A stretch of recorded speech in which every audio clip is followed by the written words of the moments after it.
Hello and welcome to another Home Time Art Challenge with Mrs. White. Today we're going to be talking about watercolor painting with markers. Now this is kind of a continuation of two different videos. The first one was the shamrock one that I did way back in the beginning of all this distance learning stuff, and it actually combined wax resist with crayons and then watercolor marker painting on top of it. And a video I did last week that talked about just watercolor painting for flowers and what to do if you don't have watercolors at home. So here's that. You can go back to look at either of those videos if you want a little bit more background knowledge, but otherwise this project can be done on its own. All you need is pencil, paper, washable markers, water, brush, or a Q-tip or cotton ball, something to blend that water, and something to cover your table. And this is why I did not do that. I did have a big stack of paper underneath it, so I was okay, but you should definitely put a tablecloth or a trash bag underneath yours to make sure that you protect your table. Okay, so step one, sketch your design. If you watched my last video, I showed you a really cool transfer technique. If not, go back and watch that, or you can window trace your design or draw it with free draw with pencil. Anyway, you want it light until you get it right. Step two, you're going to use markers to color your work.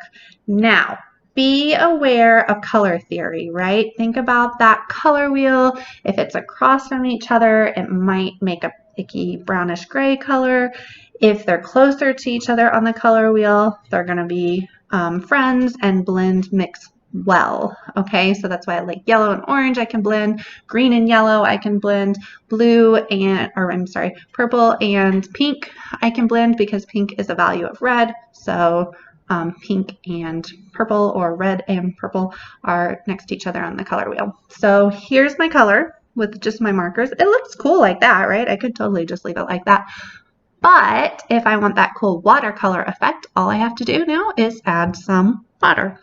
Now be careful if you're using just regular copy paper, it's pretty thin, so you can get holes, which is no fun, right? If you do, don't panic. Either make a beautiful oops out of that hole or make it again. You made it once, you're the artist, you can do it again. So no panicking, but just the way to avoid that is not a ton of water and also to dab rather than kind of rub your paintbrush back and forth. Dabbing is definitely safer with that thinner paper. If you have thicker paper, that helps too, but you can still rip that paper as well. Also, keep in mind, this is not an immediate gratification kind of blending. So when you put that water on there, it is not going to be like regular watercolor or the paint we use in the art studio at school. This is going to be more of a slower blend.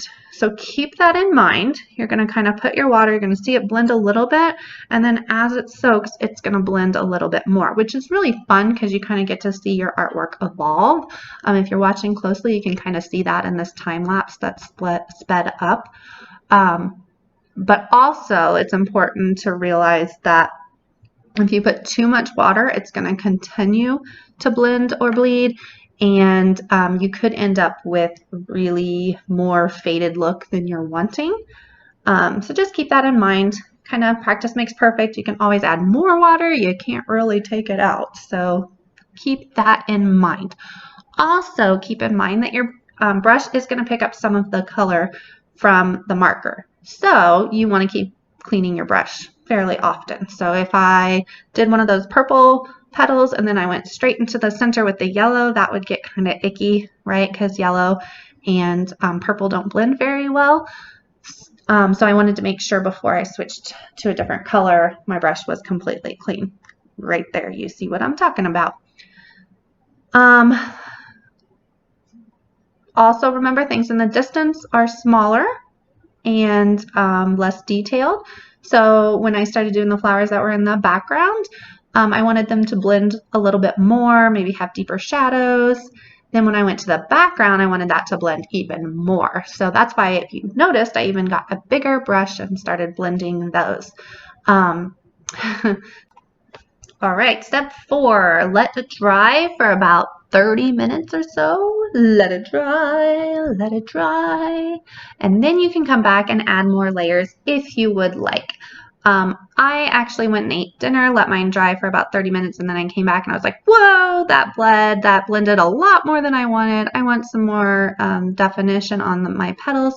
It was still a little bit wet, so I was able to kind of go in really carefully. You don't want to make a hole, and you don't want to get it too dark. Don't overdo it, but just a little bit of purple that I added. You can tell it's literally blending as I'm working on it.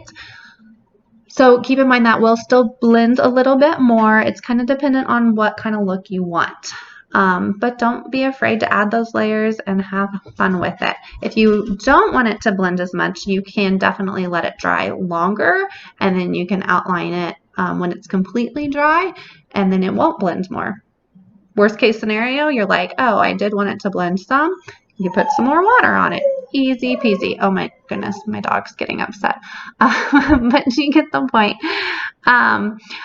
Don't forget to upload these to your Artsonia so that we can all see what you have been up to and be inspired by it. I am missing seeing your guys' art every single day so much. So please share it with us, and you can also be entered in that drawing on Monday morning's announcement for some free art supplies sent from Amazon.